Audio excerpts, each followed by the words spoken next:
What's going on YouTube? This is Rybo back at the bench, and today I've got another, or maybe a first, head-to-head knife review looking at the Kizer Mini Sheepdog lineup.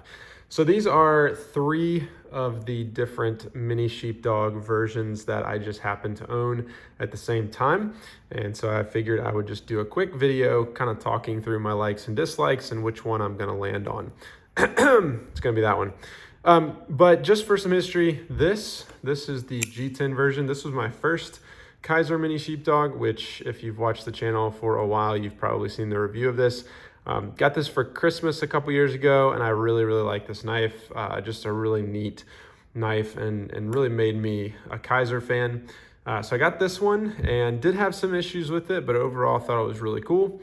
And so thanks to a generous buddy, I was able to purchase this one as kind of an upgrade because I liked the Mini Sheepdog lineup so much. This is the titanium version, has an upgraded steel, overall just a lot nicer, and it fixes a lot of the issues of the G10 version.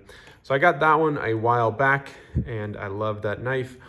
And then recently, thanks to the same guy, I was able to grab this one, which is the thumb hole version of more of the lower end Sheepdog. And I'm trying to remember what this is that I was cutting on here. Some kind of plastic something. I can't remember. Anyway, but this is the thumb hole. Oh, I didn't even get it all. Look at there. This is the thumb hole version. Same steel, 154 cm as the G10 version. This has, I believe, S35 VN. This is black micarta, this is G10, but otherwise these are very similar except for the opening mechanism, which this has the flipper and this has the thumb hole.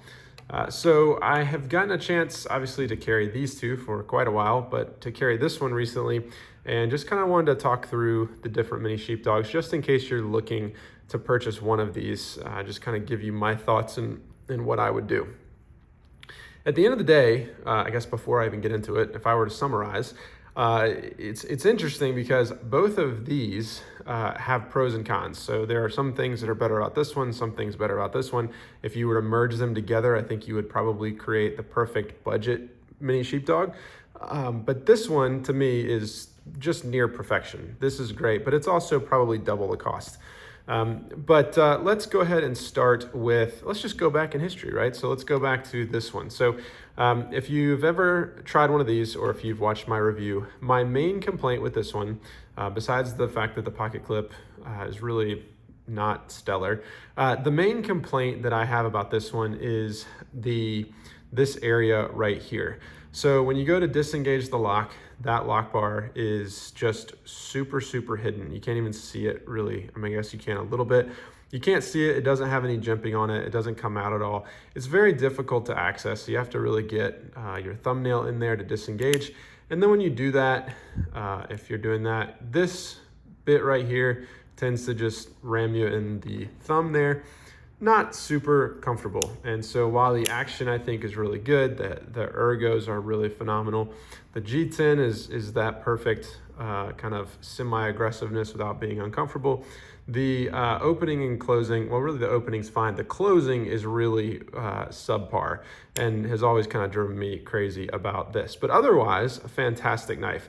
So that was the hang up here. So let's see how that is with this one. So one of the surprising and kind of pleasantly surprising things about this micarta version is that the lock bar has a lot more access here. And I think if we look at it together, I believe it's a difference in the actual scale and not the lock bar itself, but I cannot confirm that. Either way, you have a lot more access and it is much easier to disengage. Also, because that flipper's not there, you don't obviously have that issue. You have that little piece right there, but it's practically not gonna be an issue. So overall, that issue is completely fixed in this one. It's much easier to close the knife. You can do it one-handed really easily, and I don't have any issues at all. I would never have noticed it if I wasn't looking for that issue. The other thing that I think is somewhat fixed on this knife, the pocket clip still is not my favorite. I still don't love it, but on the micarta here, it works a lot better, I think, than the G10. You can see, hopefully, that micarta has a lot more body to it, right? It's a lot smoother, a lot rounder. It's a lot slicker, and so while I like the feel of the G10 in the hand for sure, this works a lot better in and out of the pocket. The G10 and that clip kind of eat at your pocket, whereas this one I think goes in and out easier, but I don't love the feel of this quite as much. So I would say general improvement in pocket clip and in the opening or in the closing device, closing mechanism, that experience right there. Probably a decline in the handle, but that's more of a personal preference. But where this takes a hit for sure is the thumb stud. So to me, this is just not a Kizer Mini Sheepdog without that thumb stud. There's just something iconic. I don't know if iconic is the right word, but there's just something distinctive to me about the Mini Sheepdog having that bold flipper right there. As unpleasant as it is to close the knife with the flipper there on this one, there's something that's just, it's not a Mini Sheepdog. But more than that, while this is fine to open, it's just not as much fun as it used to be. And that sounds kind of ridiculous, but the knife to me is just not as enjoyable as it was before. This to me is kind of boring, and I get that flippers aren't necessarily super special or anything. They're kind of overdone, but I don't know, just doesn't have the same charm. You have to kind of slow roll it.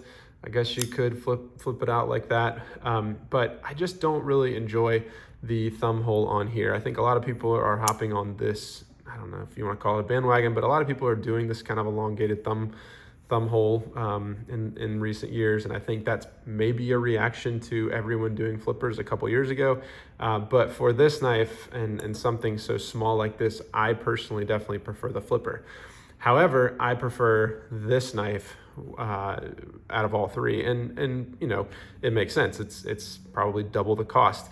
But this knife fixes a couple of the issues. So you don't have the same liner lock access issue there because this is a frame lock, and so the access is pretty easy to get to. Maybe could use a hair more, but because you don't have a scale over here, the access is much easier. You do still hit yourself with that, but I find myself hitting that thumb a little bit less just because I'm able to disengage the knife a lot quicker and easier. I find the action on this one to be glassier in terms of the kind of opening action, a little bit nicer than this one here. But where it really shines to me is this pocket clip. So the tie pocket clip is a huge improvement on the typical Mini Sheepdog clip, and this one is super easy to get in and out of the pocket. You obviously lose some of your I don't know what you want to call it, gripability. You lose the texture, right, with a raw tie like this. But overall, this knife is, you know, as it should be, above and beyond either of these other two. So what does that video tell you? Not much, right? It tells you that the more expensive knife is the better knife. Of course it is.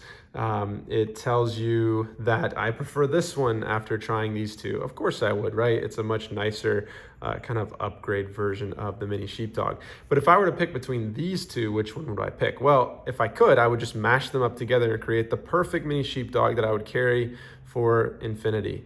For infinity? Carry to infinity? And anyway, but I think if I were to carry one of these, I probably would do this one.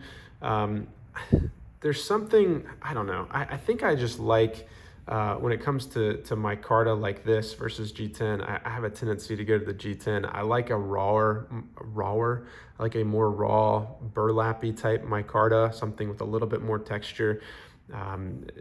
Personal preference. And I also just like the flipper. I think while there are some benefits of this, it's just not as fun to me. So this video is really not super helpful to you, but because I had all three of these Mini Sheepdogs at one time, I thought I cannot pass up the opportunity to record them all on video at once, just for the views. So if nothing else, I hope it accomplishes that, but hopefully it helped you. Hopefully you enjoyed looking at all three of these. This is one of those knives that is nothing super special about it, but has just always kind of had a special place in my heart. I really like it, and I will continue to carry them. And I will probably pick up some more because I haven't paid super close attention, but I think if I were able to find a flipper version of this, maybe in a different color, I might really enjoy that. So that's it for me. Hope you enjoyed this review, and I will see you next time.